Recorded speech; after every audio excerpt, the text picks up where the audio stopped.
Well, good evening and welcome to the second class of Advanced Got Farm Records Now What?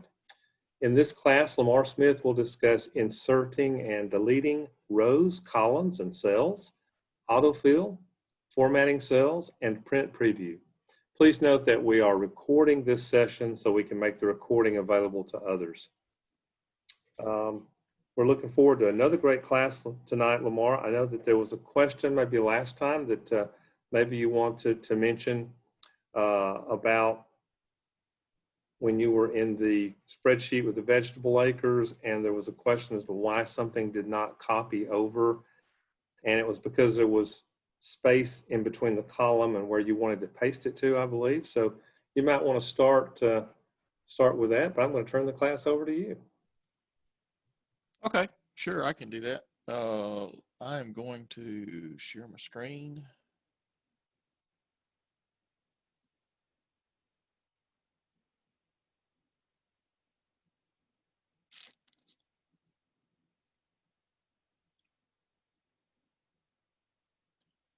So Hal, just confirm that you can see my screen there. Oh yeah, it's there. All right, yeah, so sorry. So we tried to do a fill on this last time, and let me take these numbers out. So we've got the average function in here, and I was trying to double click like I demonstrated, and nothing happens. And I did a little research. Nothing happens because Excel doesn't know how far down to copy it.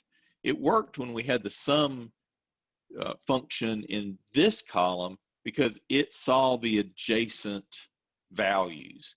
And so if I take these out and I double click, it will fill that because it knows how far down to go.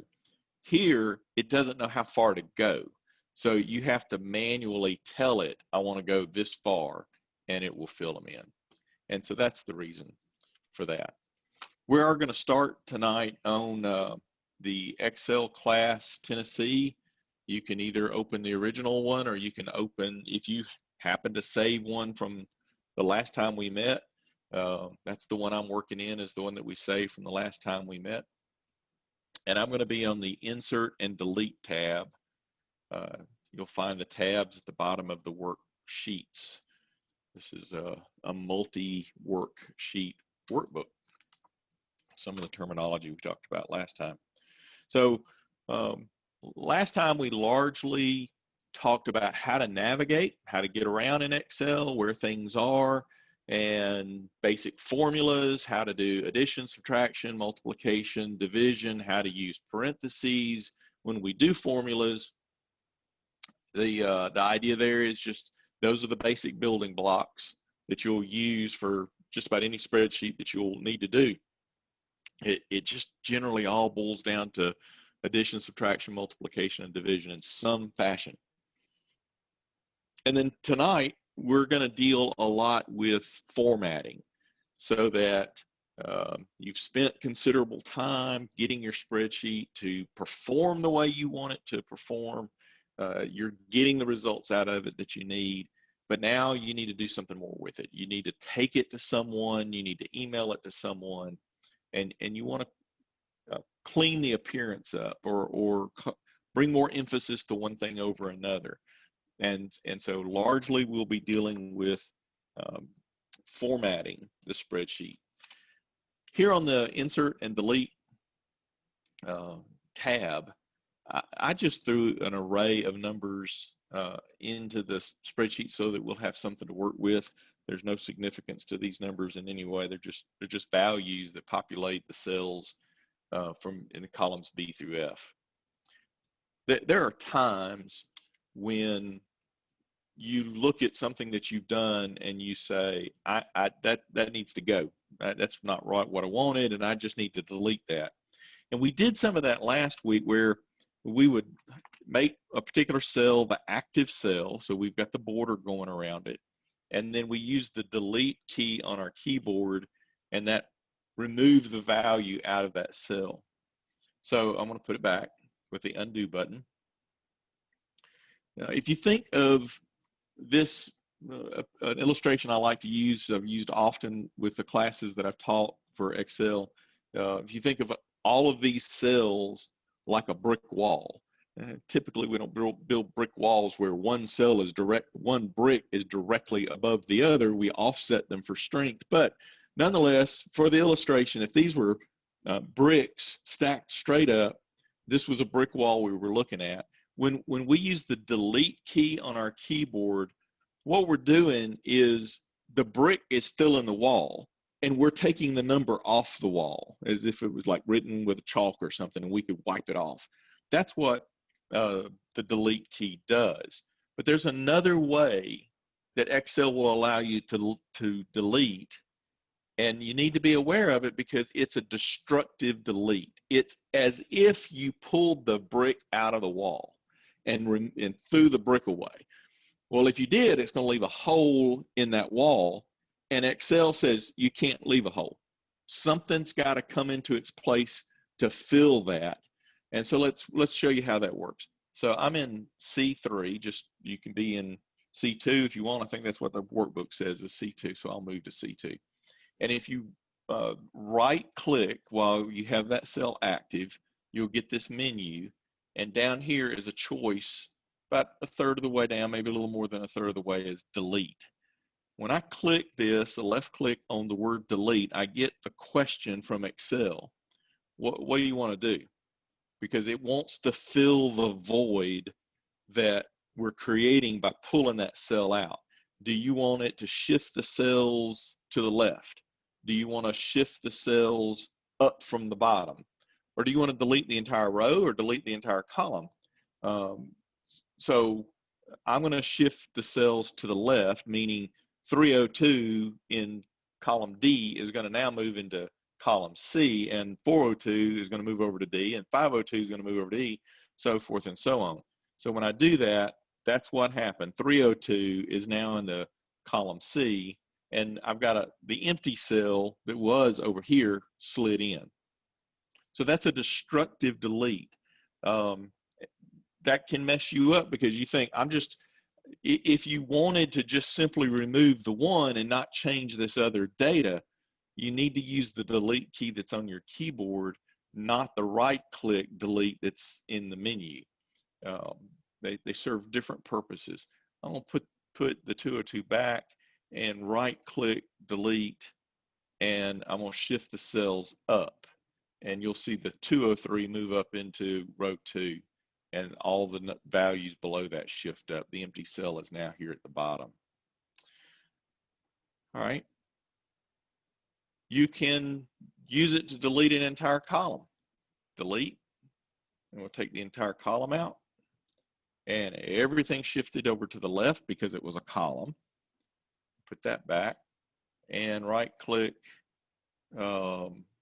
delete, and I'm going to delete the entire row, and everything will shift up. So now the 103s or the 03 values are now up in column 2. Any questions about that? Destructive delete versus a non-destructive delete.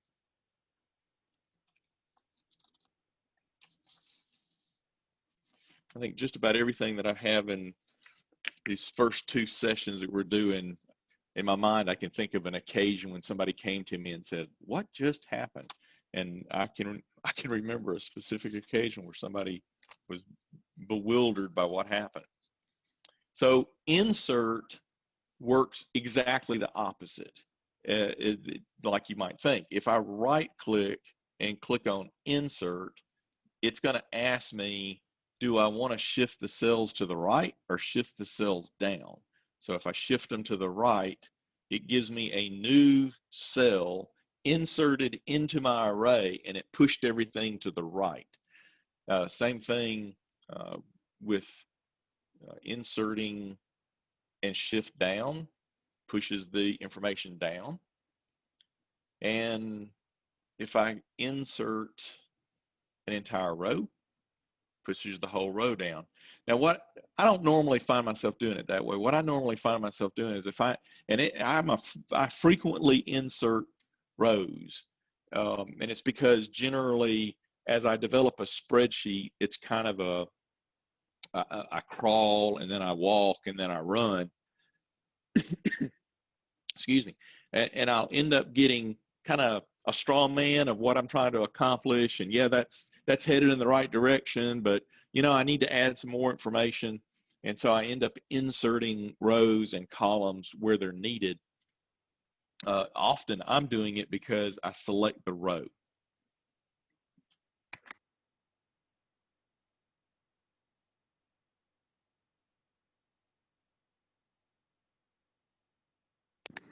I'm sorry, I seem to have a frog in my throat.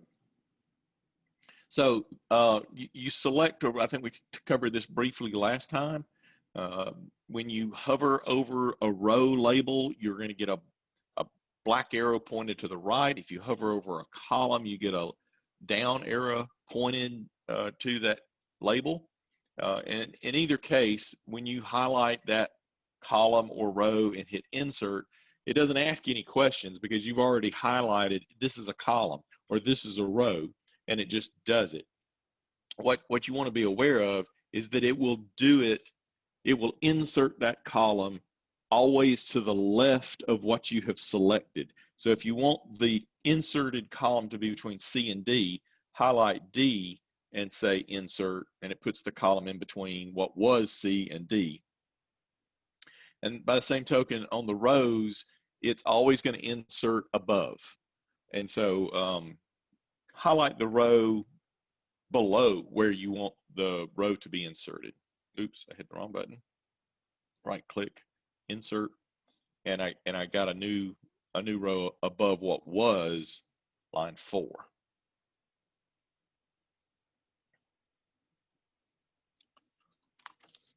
Any questions?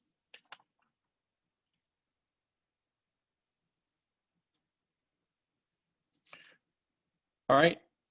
AutoFill is one of the tools in Excel that I've always been surprised that people are unaware of, that they didn't know that Excel would do this. When you're creating a spreadsheet, often you're trying to track information either by the month or maybe by the day of the week, or sometimes you need a series of numbers for the whatever your purposes are. And Excel can fill in some of that for you if you do what I call priming the pump.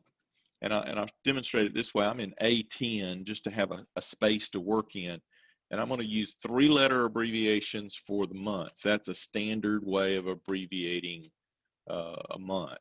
And I'm going to start with January and then February.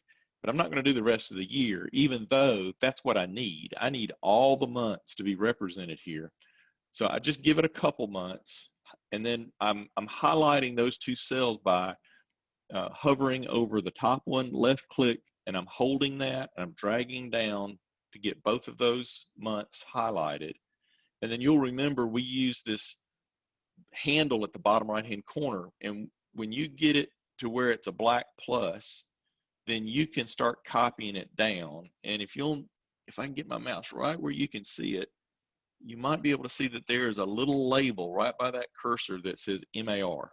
So that's what it's going to put next is March, and then April. Well, let's see if I can get it. Oh, it's hard to do. April, May, June, and I'm going to go down to where I can see that December, there's December, and I'm going to let go. And Excel has filled all this in for me. Does it automatically. And Hal got to see last Tuesday night how bad a speller I am. I wrote out the entire January, and it's trying to fill in all the months for me because it sees the column to the left, but it doesn't understand the spelling, and that's why it's all spelled crazy. So I'm going to override that, February, and so I end up starting my kind of priming my pump there with these. I want the full name. Same thing, just drag this down for the number of rows that I want to be labeled, and you'll see that September is just a hair too long, and you'll remember how to fix that. You just highlight the column and then hover over the divider between B and C and double click, and Excel will fix that cell width for you. I'm going to show you though, if you're like me, I got an accounting degree because I'm not a very good speller. February's not spelled right there. And I know it's not spelled right, but I don't know what to do about it. If you hit the F7 key, Excel will give you spell check. So any highlighted cell, hit F7, and it will give you suggestions that you can choose from. And you can choose ignore it. No, I really did mean to spell it that way. Or change, and it will correct it for you. Then it wants to know, do you want to do the whole sheet? I'm going to say no. You can do days of the week. Again, you can give it like a 3-letter abbreviation because that's typically what you're looking for, MON for Monday, and then I'll highlight those two, drag it down to Saturday. And you know, if I needed week after week after week, maybe I needed a whole month worth, I can drag it on down and it'll just repeat that pattern over and over again for as long as I want it, as far as I drag it down. Give it the full name, Sunday, Monday, and it tried to fill it out for me, but it didn't get it right. So I'm going to fix it by hovering there, and I'm going to drag it down to Saturday, and I'm going to delete all this business down here it's trying to answer for me. Wednesday's too long for the cell, so I'm going to fix it by hovering and double clicking. Another thing that Excel will do is maybe you just want a series of numbers. I need to go 1, 2, 3, and I want to go all the way to 25. You can do that, and you can look at that little help label and you can see where you are. My screen's not going to let me get to 25, so I'm going to stop at 21.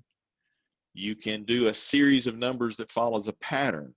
Like I want 1, 3, 5. That's odd numbers. And we highlight that, and then it'll give me 7, 9, 11, 13, 15, 17, on and on and on. You can tell it I want to count by 5s.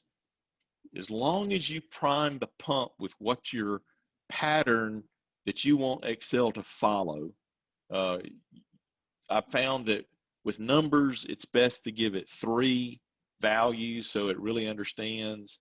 It will make a stab with 2 values, but sometimes it's not as accurate. With the months and the days of the week, you just have to give it 2. If you wanted, you don't have to start on Sunday. You could start on whatever day of the week you need to start on for your purposes, and it will then just keep the pattern going. Any questions about AutoFill?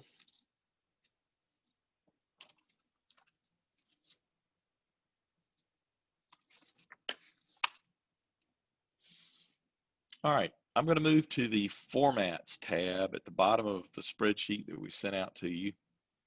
And we're going to be working with some of this data that we supplied. Again, just filler information, just something to work with so we didn't have to key it in to begin with. We're working with, excuse me, clicked on the wrong thing. There we go.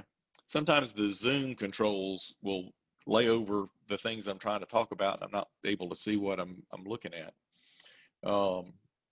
We are going to be talking about this area in the ribbon on the Home tab right up here. We have the first one is labeled at the bottom, font, and then alignment, and then number. This gives us control, this box gives us control over the font and then over the alignment. And then this one is the format of the cell.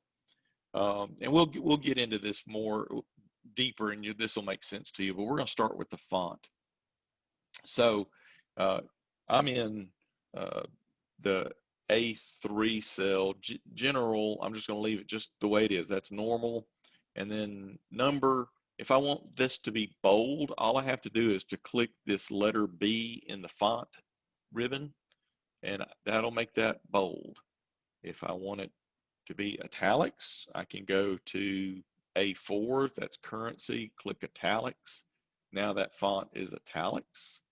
And A5, I can underline. I'm getting it's hard to see it because of the border below it. But you see the underline when I move the active cell out of the way. Then moving over to the alignment ribbon area, the word date in 8.6 is already left aligned, but so that's what it's already left aligned. If I move to A7, I can use this center button. I say the center button. It's the middle of the 3 alignment buttons, and it's also center. And that will put the words in the middle of the cell. And then the right align puts the words over to the right side. Sometimes right align is handy if you're trying to line words up with values that are in the next column over. And I'm going to be in A9 and go back up here into the top of the font. You can change the size of the font, pick a larger size. And if you pick something really large, sometimes the cell won't display all of it because the row is too narrow. So you might just have to drag that row down to make it big enough. You can change the font itself. I'm using Arial font. You can just pick any one of these fonts that may be loaded on your PC. I'm going to pick something that's really kind of different just to make it. That's not that different. That's different. It really stands out that I changed it to something different. You can use color. You can make the background of the cell a different color by using, it looks like a little paint bucket that's pouring out. And mine is currently on yellow, but you don't have to use yellow. You can use that little drop down box. Excel gives you an array of colors that are easy choices, but you can pick more colors and you can just do all you want to here.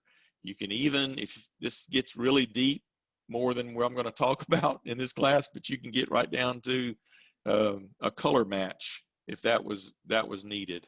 I'm just going to pick something simple here, and let's pick a darker green. You can change the color of the font. So if I wanted it to be red, all I had to do was just click on the button because I already had red chosen, but I could pick a blue, and now that font's blue. Just as a tip, a lot of times we pick a dark color as a fill and it makes the font hard to see. We'll choose a light colored font when you choose a dark colored background. And so you can actually kind of reverse it if you wanted to. If we went to a black background and a white font, it's actually reversed. So a lot of control over the color and how the spreadsheet is presented. Any questions so far about that?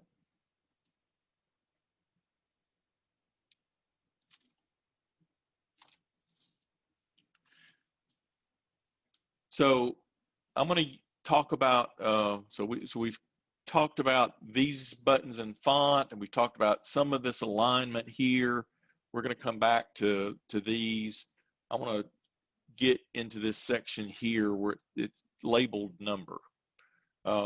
In C2, I'm just going to put the number 5,000 just so that we have something to work with. If you'll notice, there's no commas, there's no decimals, there's no text to speak of. It's just the number 5,000. You'll notice that as a default, Excel makes all of these cells, but this cell is the one we're talking about. This cell by default is called general format. What general means is you're just going to put the value in that cell and you're going to let Excel figure out what did you mean. So if you put a number, it's going to put that as a number, And I know that that's a number because it's to the right-hand side of the cell. Now, by the same token, if I put text in, you'll notice it puts the text to the left-hand side of the cell. So Excel is treating that like text. I could put the date. I think today's the 17th. And it formats it like a date. It even changed it up here because it's so different when you make it that a date. But I'm going to flip this back to general and put my 5,000 back in. So some of the things that we can do with these buttons, particularly these two right here, that you see a blue arrow pointed to the left and a right arrow pointed to the right. This will increase or decrease how many decimal values are presented in the cell. So I want to increase the decimals. I can click that a couple of times, and that added 0.00 to the end of what's displayed. I can, by the same token, remove those and take those out. I can click on the comma, and it will it'll force a comma, and it'll also put 2 decimal places because it thinks that we want a comma style formatting. If I click the $sign, it puts a $sign in, and 5,000 as a percent. It's going to give me a really weird number. Let me change that to 0.5. And now, because I've clicked the percent sign, it gives me that 0.5 represented as a percent. So let me change this back to general, and I'm going to put my 5,000 back in. You can also use this drop-down box. And using the drop-down box gives us a lot of the same functions as those 4 or 5 buttons below the drop-down box. If I click number, and you'll notice it's giving me a representation of what I'm going to get. It knows that 5,000 is entered in the cell, so I'm getting that represented. If I click number, it's the number with 2 decimal places. Excel, as a default, always puts 2 decimal places with something formatted as a number. If I go to currency, it puts a $sign, and then we'll put commas to separate the thousands. If I do accounting, it's the same as currency, but it puts the $sign at the far left, and that's just a kind of an old-fashioned trait of accounting documents where the $sign was not next to the value. Let me, I'm going to change from my 5,000, so I'm going to go back to the date, and I'm going to put it in manually. And you'll see that it changed to date. I'm going to flip this back to number, and you'll see that that number, that date got converted to a number. And that's because Excel stores all its date values actually as a number. And when you tell it, no, this is a date, it converts that number into a date. I've had situations where we imported data from another system, and when it got imported, we ended up having to go through and highlight the cells of interest and tell it, no, this should be a date. Excel has a limit on the dates that it will cover because of the fact that it numbers those dates, and it goes way, way back, I think, to 1900, and way far in the future. I would be surprised, unless you were doing some sort of a history project, that the date system wouldn't accommodate whatever your business needs are. We'll talk more about date as we get further into it. Want to show you, well, let me stop. Any questions so far about what we talked about using these buttons at the top for our formatting?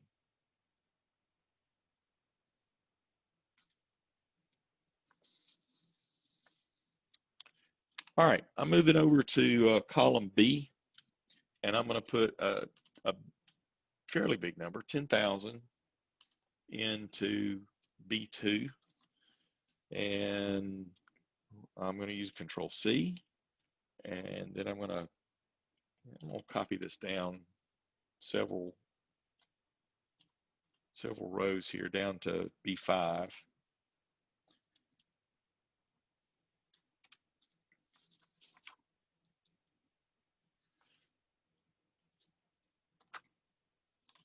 So one of the things that I have said more than once in speaking to the class is Excel generally gives us more than one way to do anything. And so I'm going to show you another way that you can get, instead of using this drop-down box, and it's a little bit more powerful than using the drop-down box. And if you'll notice, some of these ribbon sections, it has a little arrow in the bottom right-hand corner. Font has it, alignment has it, and number has it. And that is more detail than what is available in these buttons. The buttons are what's commonly used. And so I'm going to hit that little drop-down box.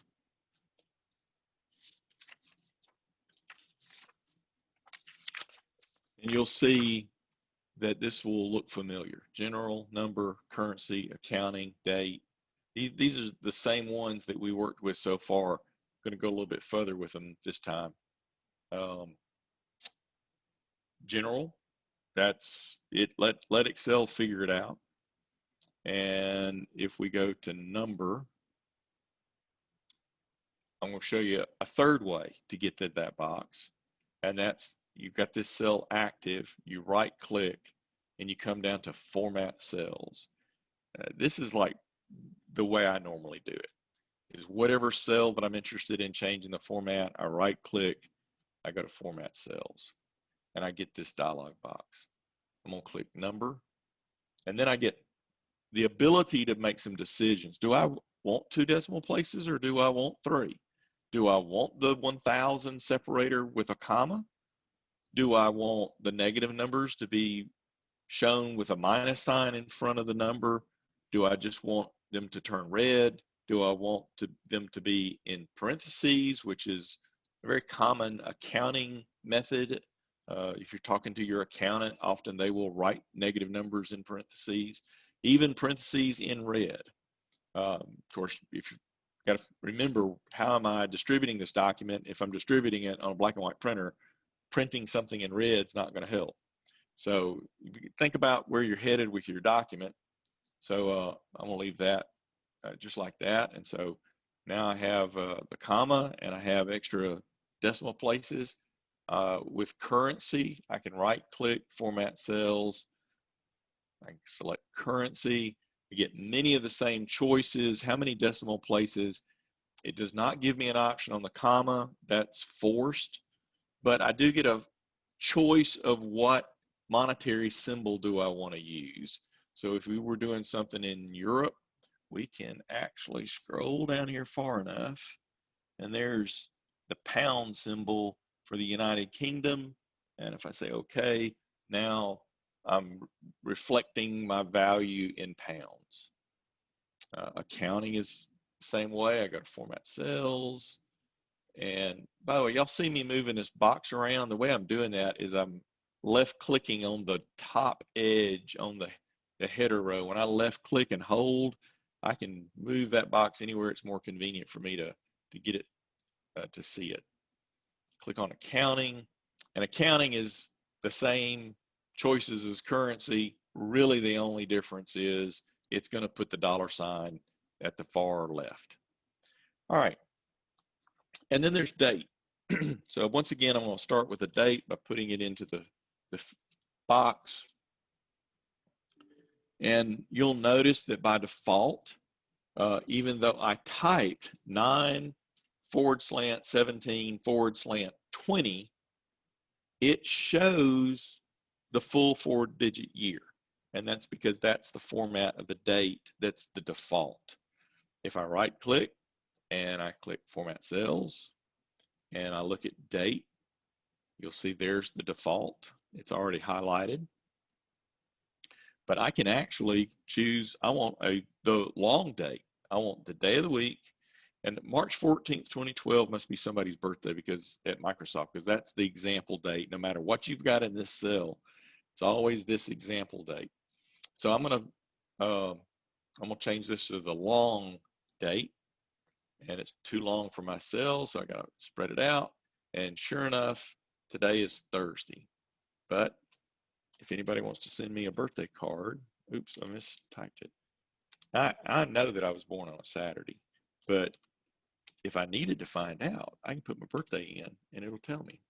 So that you could play a game with somebody so you could know what day of the week they were born really quick.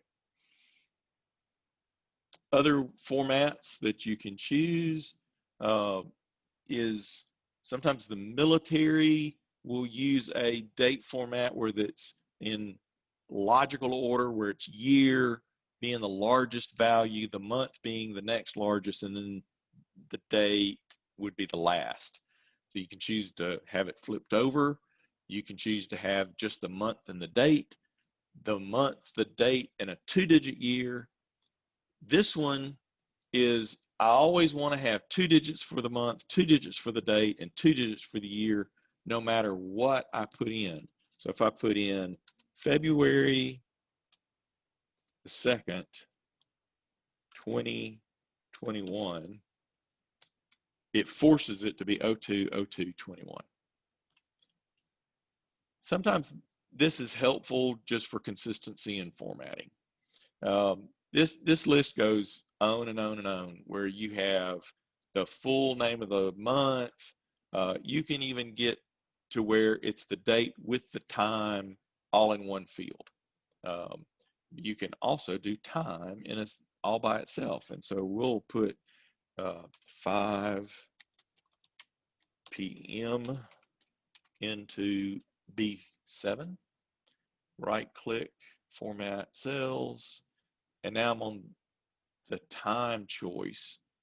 And so you can have the default is hours, minutes, seconds with the time. You have to force the seconds in.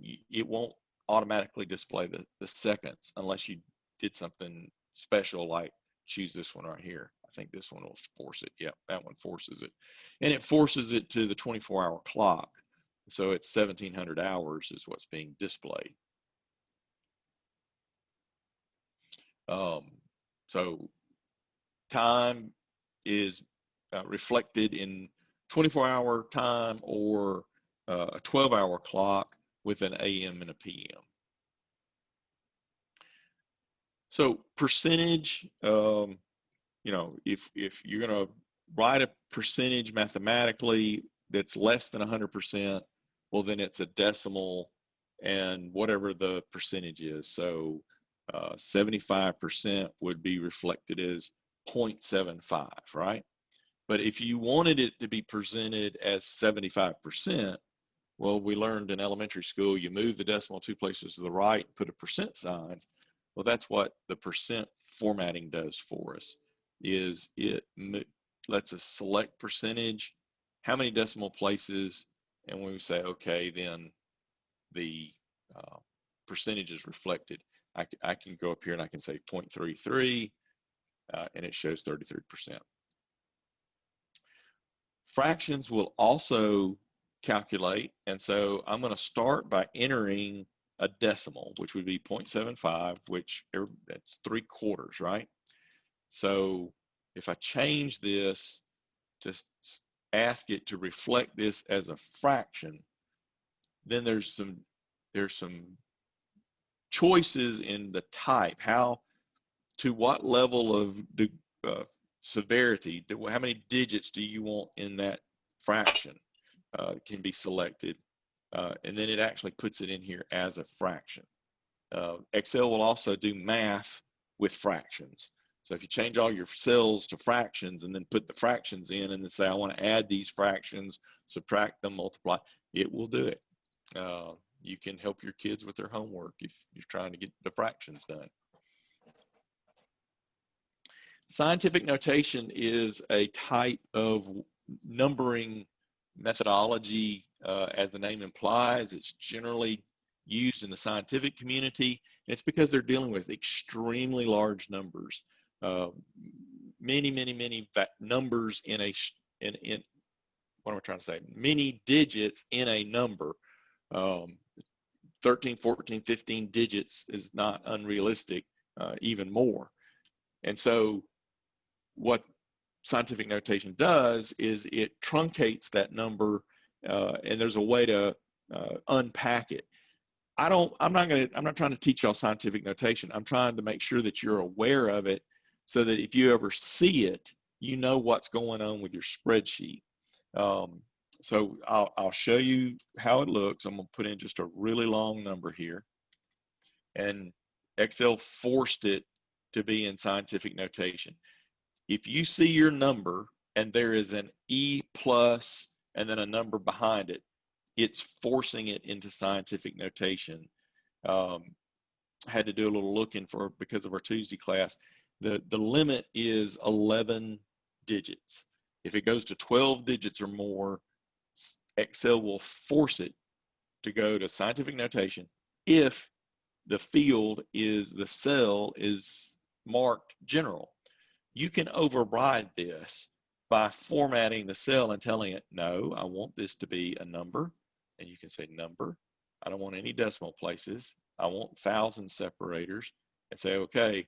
And so it converted it and put it back like the number that I typed in.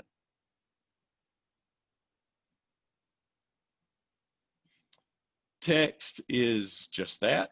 It's typing letters. You can type numbers with the letters, like an address, and it still knows that it's text because it's seeing the letters in the string of characters. Text is a choice right here, and there's no options. All you're doing is you're saying this is going to be text. Then there's some special formatting that you can do. Let me bring up what the choices are, and it'll help explain it. Special. So when you select special, you're going to have to tell it what type. And there's four.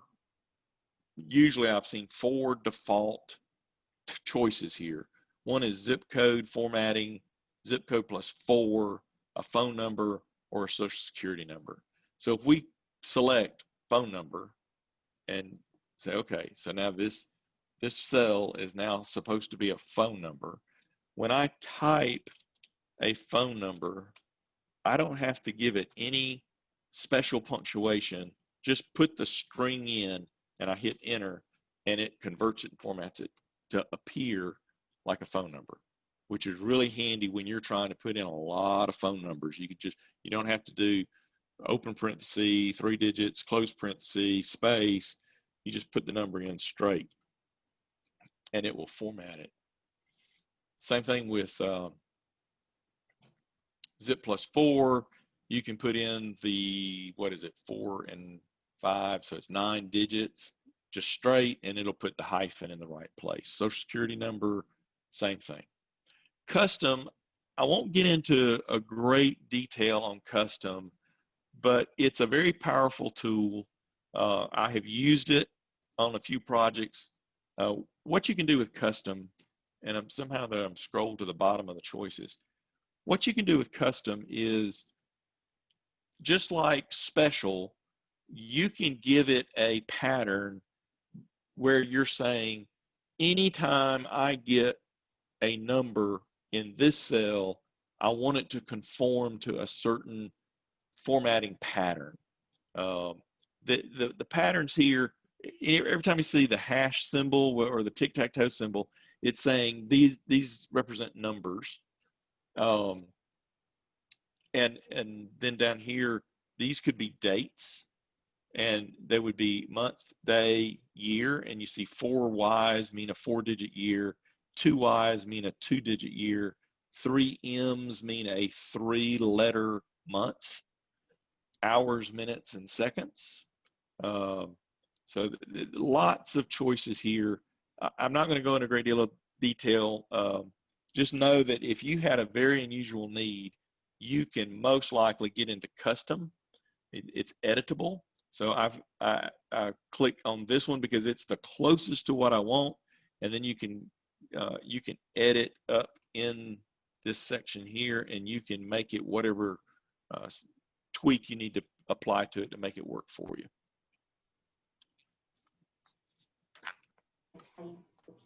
Lamar, we had one question. I think Yeah. someone wanted to see you do the phone number again. Oh yeah, sure. So I'm in active cell here, whichever one I need to be a phone number. Format cells.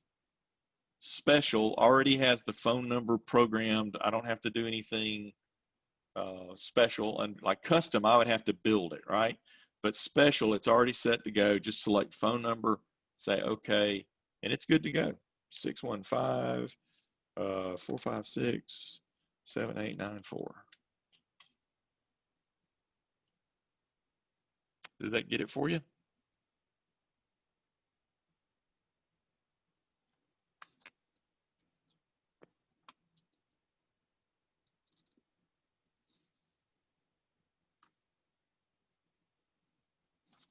All right.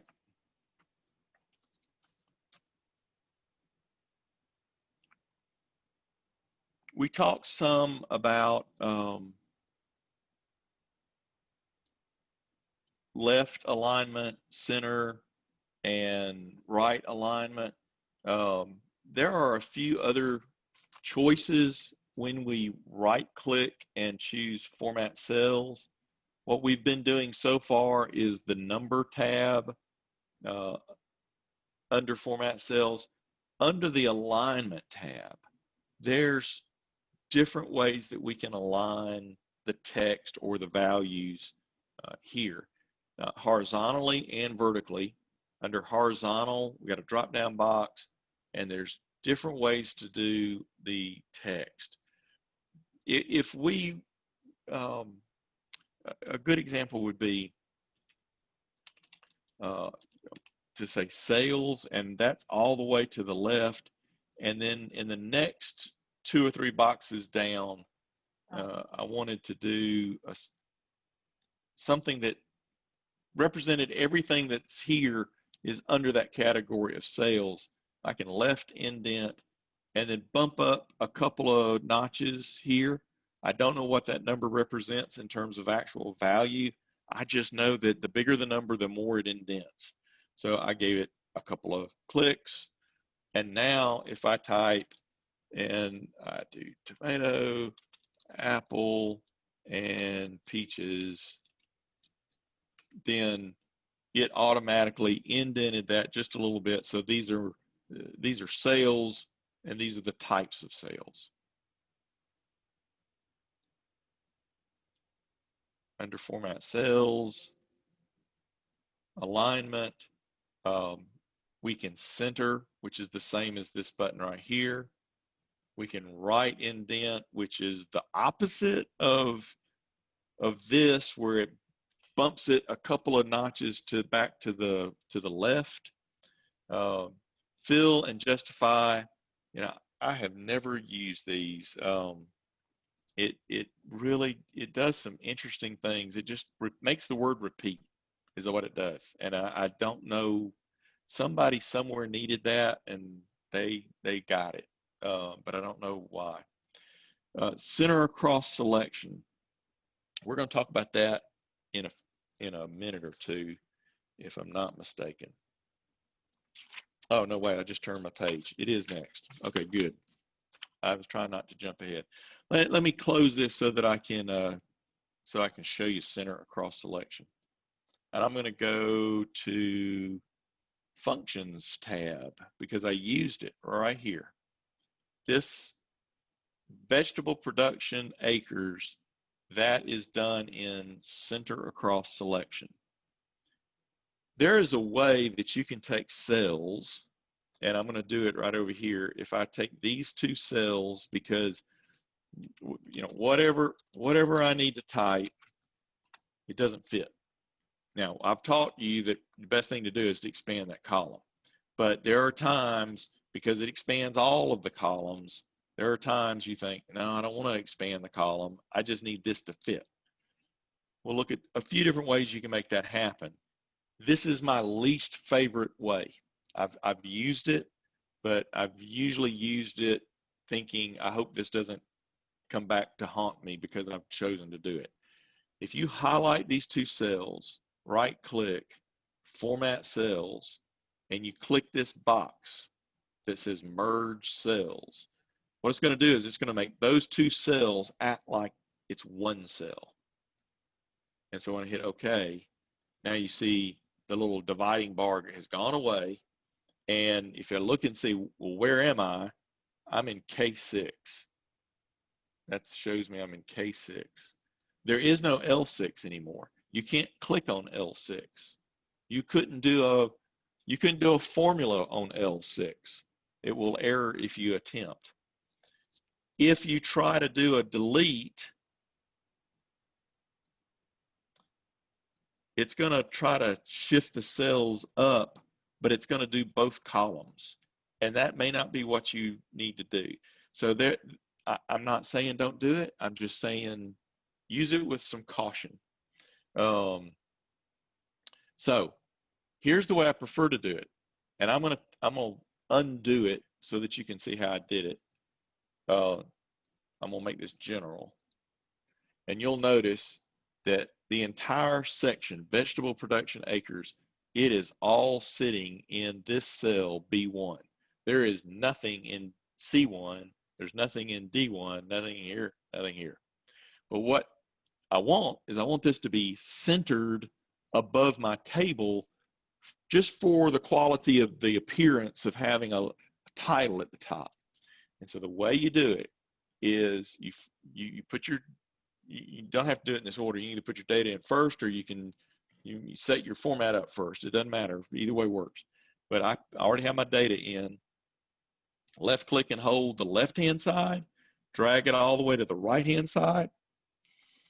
Now with that area selected, right click, format cells. I'm going to tell it I want to center across the selection. My selection is B1 through H1. So by choosing center across selection and saying OK, it acts like that's merged into one cell, but it's not. There is still a C1. There is still a D1. There is still an E1, and so on and so on and so on. I have found that this will be less likely to trip me up if I need to insert rows or insert a column.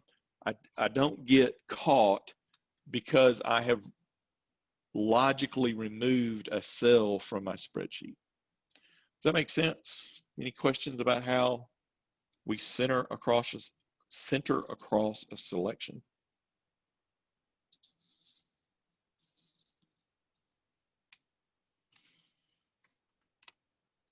And by the way, I merged these cells and I changed my mind. I don't want them to be merged anymore. I click on it, right click, format cells. That checkbox is still checked. And so I uncheck it and say, okay. And now I'm back to where I have an L6 and a K6. So you can back out of what you do. You're not stuck. All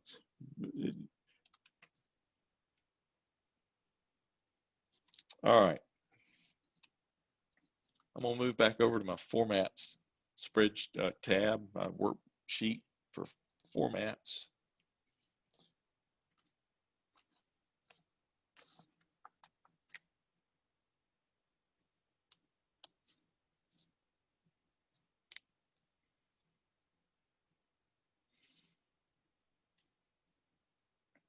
So there are times when, like for instance, right there, I have 2 lines of text in that box. The way that happens sometimes is I'm going to move way over here to the right, P5, And if I type quick brown fox jumped over the lazy, I never can remember this whole thing, but that's long enough. So once again, I've got text running out over multiple cells, and what I really want is I want this to look a little bit more like a paragraph. Maybe it's at the top of the page and it's going to be a label that's going to define what this whole column looks like. Well, if you highlight that cell, right click, format cells, wrap text. I'm on the alignment tab, wrap text. It wrapped the text, but you can't tell it because the cell is too small. So now what I need to do is I need to make this cell a little bit bigger. I can just manually adjust it until it's showing it's the width that's suitable for my purpose, and that looks pretty good. So now I've got a label that tells me what I need to know about the information that's going to be in this column going down. If you wanted it to be centered, make it look a little even nicer, you can click that center button right there, or you could have gone into format cells, alignment, and you could have dropped that box down and hit center. Same, you're accomplishing the same thing. Another way you can wrap the text is to hit this button right here, wrap text. So I'm going to undo this,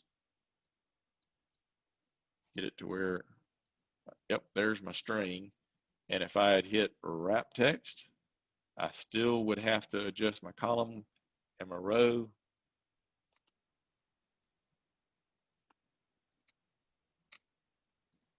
But that button does exactly the same thing.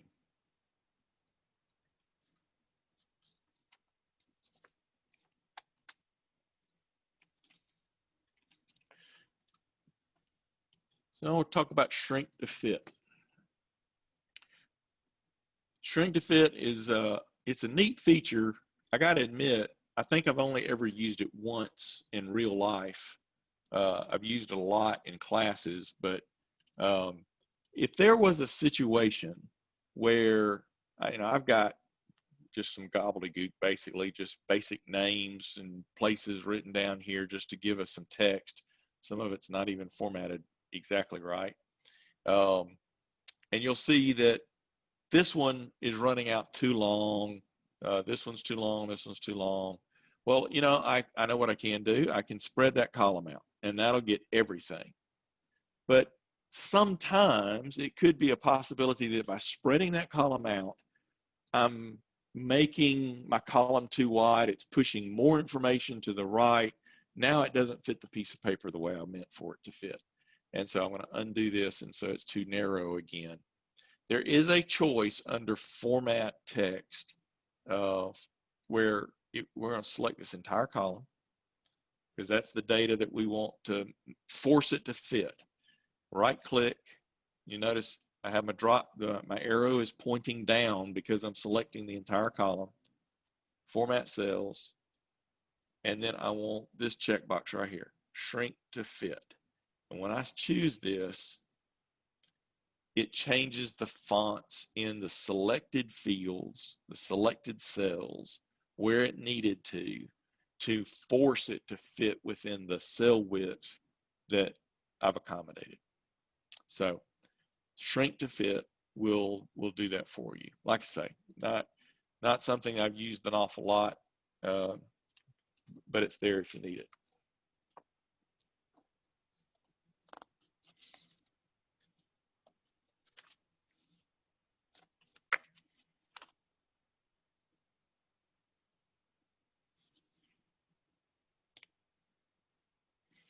So I've got a little table here. Got 4 names, and I don't have any labels on here except for totals. But it's just to represent a table. And a table doesn't read very well sometimes unless you have some borders. And if I were to go to try to print this out, there would not be any borders. It would just be a word with numbers beside it. So you can create borders, and there's lots of borders to choose from. I'm going to highlight all of the cells in the table that I want borders to be on this table. Right click, format cells, and now I'm going to move over to the border tab. I skipped the font tab. We'll have to go back to that. The border tab. Here are all the different choices of borders. There's dotted border. This one's got two short dots and a long dash. This one's got a dash, dot, dash, dot, dash, a little bit larger dash, single line. You see the complexity that it, larger in width, even a double border here. You can choose the border of your choice. I'm going to do a fairly heavy one so it's easy to see.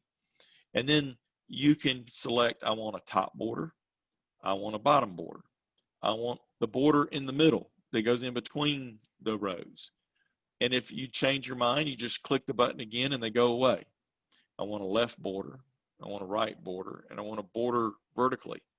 So if I wanted all the lines to be a border, I would have to click one, turn them off, 1, 2, 3, 4, 5, 6.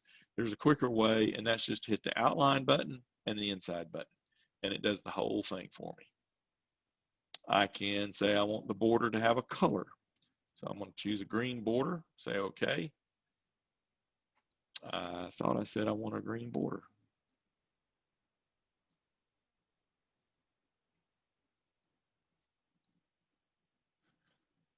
Well, how every night it's something, isn't it?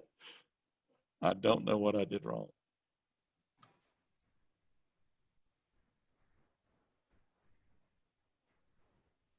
Oh, I know what I did wrong. You got to tell it. so there's a lesson for me. Let me go back to where it was. So I can show you what I just learned. All right. So format cells. I've got black borders turned on. And if I turn it to green, it didn't change these. They're still black. And so if I hit outline and inside, now they're green.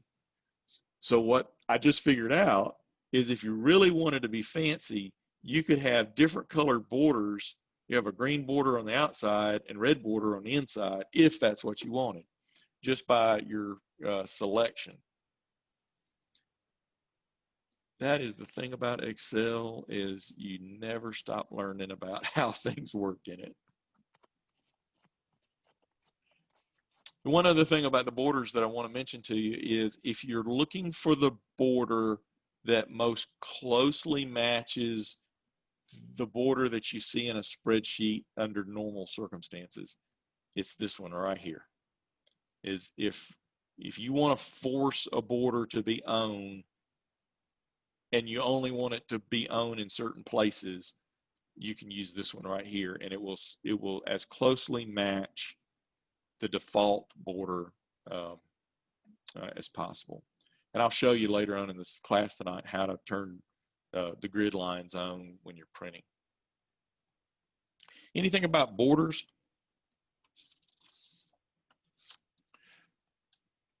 Let me go back to font. There's not a lot to talk about in font. It's the same type stuff we did when we were up here. We chose the font name and the size, bold, italics, underline.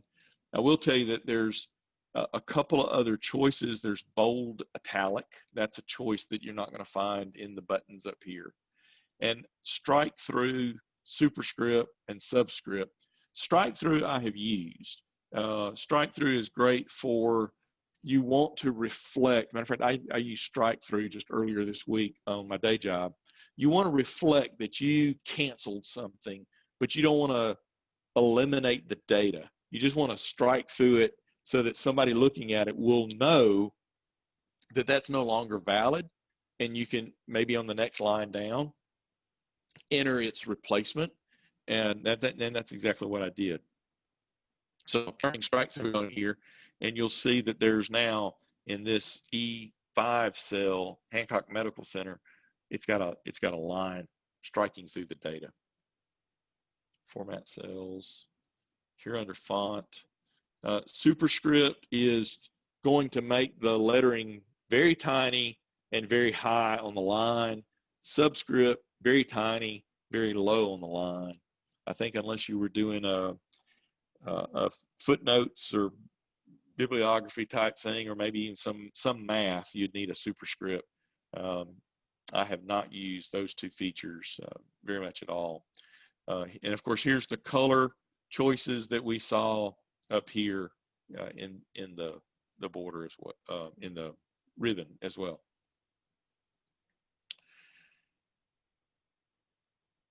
All right. Another thing that we'll find in the format cells dialog box is fill. This fill is exactly the same as this fill right here. And so you can either go here, and there's even more colors just like there was up here. There's also the patterns. And so you can, if there was a need for it, maybe put some hash marks in as well as a color, and you get some interesting designs. Maybe that gives you a little bit more options when you're doing your design work on your spreadsheet. Format cells. Protection is a item we're not going to get involved in tonight. That's a topic for a much more advanced class than what we will cover. But number, alignment, font, border, and fill. This is the things that we've covered here tonight for formatting. Anything that y'all want to ask about in the formatting that we've done?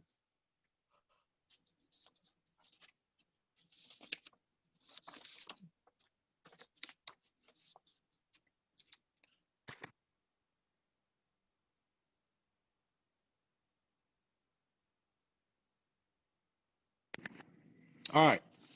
So all of this formatting likely is being done because we want to print something. We want to print our work. Maybe we need it to hand to customers or hand to someone that's a business partner, and we want to look professional. So now we want to print what we've been working on. So to print, you click File, and then you come down to Print. And the first thing that's going to happen is it's going to give you a print preview just to its best guess. And there's a lot of choices that can be made to improve this. One important thing is to choose the printer. I have a number of printers available to me depending on whether or not I'm working from home or I'm in the office. Here's a lot of office printers that are listed here. I'm going to choose my printer that's here at the house, and I can choose only print the active sheet. Well, what's the active sheet? Let me go back and I'll show you. Formats is the active sheet.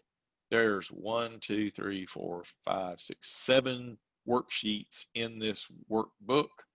And if I'm on File, Print, and the choice is Print Active Sheet, then it's going to only print the tab that I have selected. You can change that, and you can say print the entire workbook. You can also highlight a section of your worksheet and just print that section. I'll show you how that would work. Is if I just wanted to print this little table right here, I've got it highlighted, File, Print, print the selection, and you will see in my preview that that's all that's being represented on my print.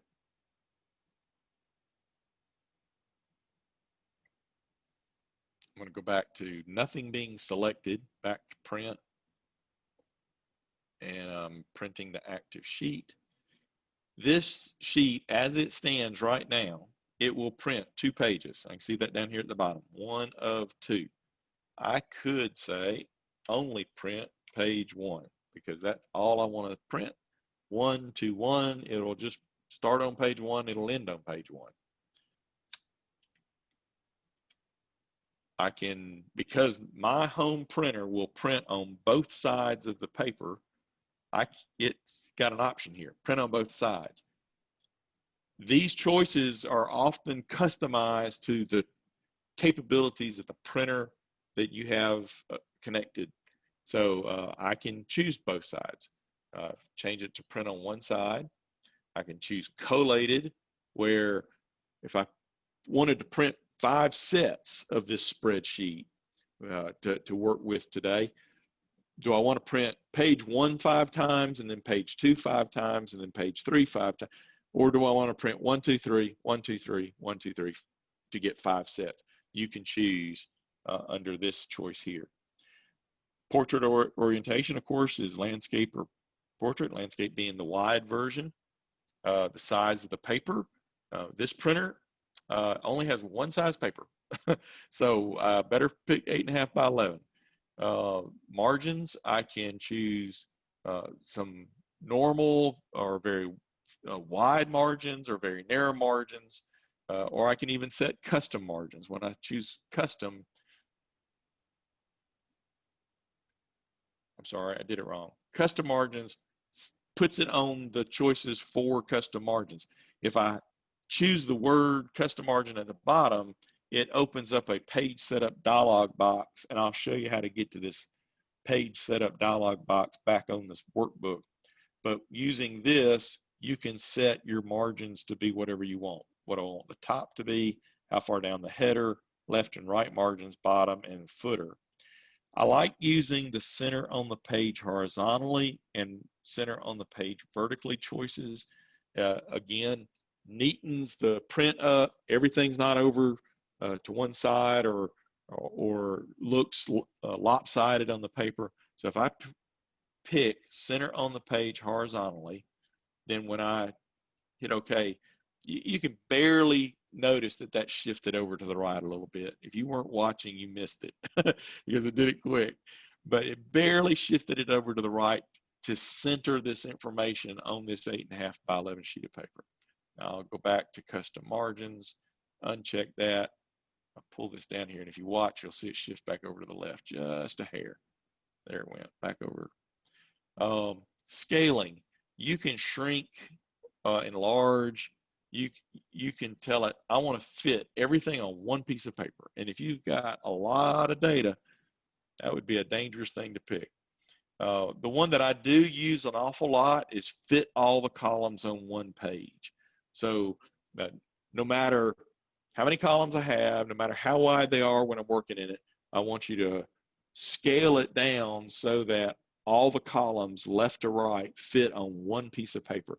I might have 3, 4, 5 pieces of paper, but they all will print left to right all the data. Makes it a lot easier to see it.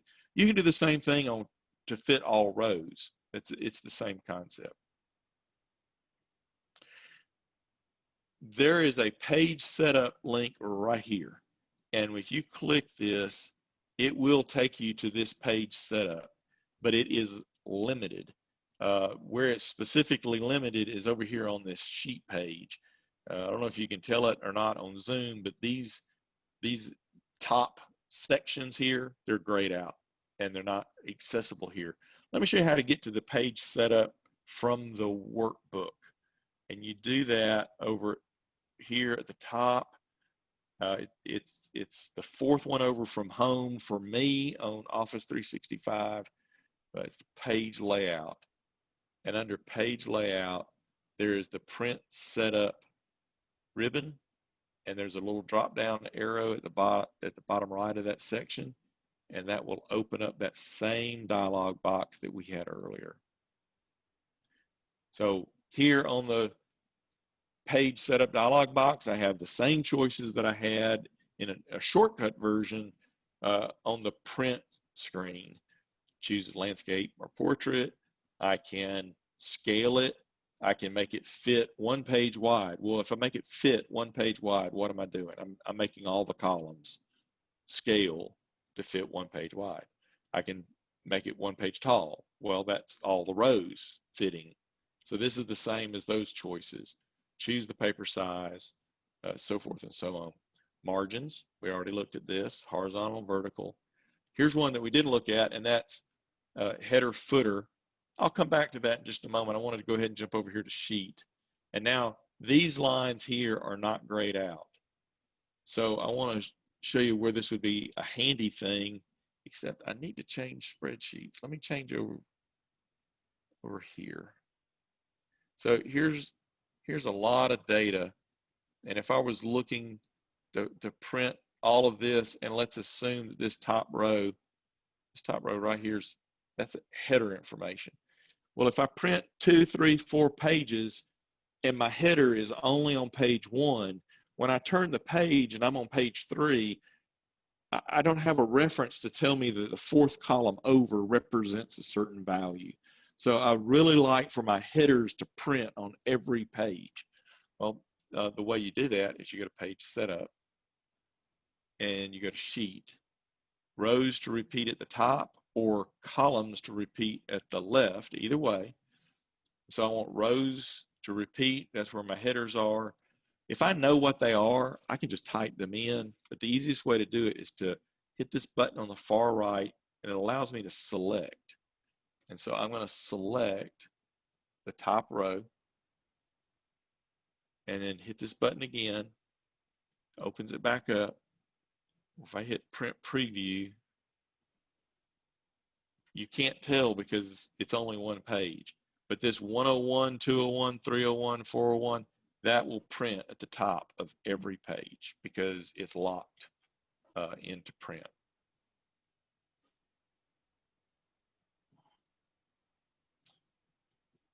This print area, that's the same as selecting an area and then telling it I want to print that area. Another way to do that is with the print area section. You can permanently make it where I say this is my print area. And so now that area right there is all that will ever print. So when I go to File, Print, it automatically comes up. There's my area that I have selected. The other thing I wanted to show you, and I said I'd get back to it, is headers and footers. I was going to do it over here on with the print preview up because you can see what happens. We go to header footer, and so I've got my spreadsheet. I've got my headers at the top of each of my columns, but I want a header at the top of the page that represents a title of what this report is. And so you click on custom header. I go to the center selection, and I can type Center for Profitable Agriculture. And when I hit OK and say OK, now I've got a title for the report, and that will print on every page. Header, footer, custom header. I can highlight it and hit this button, and I can format the text. You'll recognize this box from where we were earlier, and I can choose a much bolder font. And now I've got a nice big header. You can do page numbers, custom footer.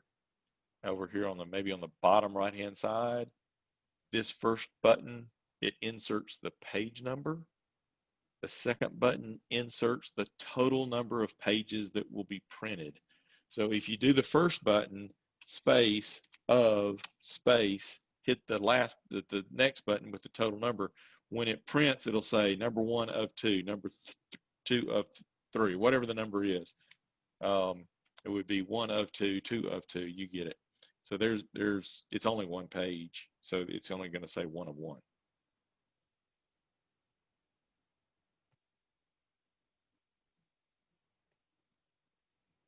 Some other choices down here, I won't get into all the different choices, but you can set your headers to only print on odd and even pages, or different odd and even, make your header different on the first page. And there's even more options under here. It gets more complex as we go along. So how that is the material that we wanted to try to cover tonight. Oh, there is one more thing. I'm sorry. I'm going to take this print area off, clear the print area. remember how these grids, I said that what if you just wanted to print it out, make it look like the grid? You can turn grid lines on, and you can do that on the Sheet tab, grid lines. If you do a checkbox, and now I'll go to my print preview. Now all of my cells print any cell in the range that I have data. See, so for instance, these cells here are my limit to my right, and so the cell borders populated all the way to the right. And then I had data all the way down to here, so the borders populated down to that lowest level. It'll only do the grid lines wherever you have data. And another one on here is row and column headings. Very rare. I've done this a couple of times when I was working with somebody that was also an Excel user, and they were trying to solve a problem. They didn't understand why Excel was working a certain way. You can turn on the row and column headings, and when you turn that on, then you get the A, B, C, and the 1, 2, 3 all the way down. It makes it look like a spreadsheet when you print it. All right. Any questions or questions about anything that we've talked about in 2 nights?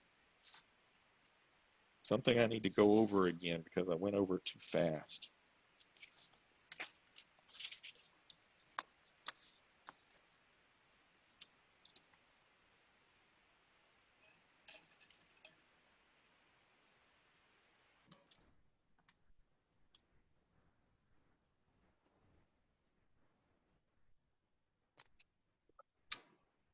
Well, I'm not seeing any questions, Lamar. Looks like you did a good job explaining everything again.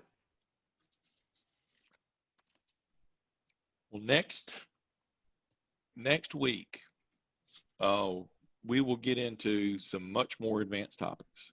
We are going to talk about importing bulk data from other sources into Excel so that you can take advantage of all the things that you've already learned. We'll be focusing on a comma separated value text file, but we'll talk enough that about that import process that you'd probably be comfortable tackling even other data formats. We'll be talking about how to use VLOOKUP, some other more complex functions, and I kind of want to walk you through, okay, I got a problem. I need to figure out how to use Excel to solve it, and how do I get there? Just my thought process behind some of the more complex functions that you may have to create. Or you're not creating a function. I said that wrong. What you're doing is you're using multiple functions within a single formula to get the desired results. And we've got some examples of that. So practice during this next week so that you're ready for some more advanced type stuff. Everything's been pretty basic up to now. Okay, well, we'll look forward to next time. Again, if you have any questions, email those to me and I'll get those to Lamar in case anyone has one. Y'all have a good evening and thanks for joining us.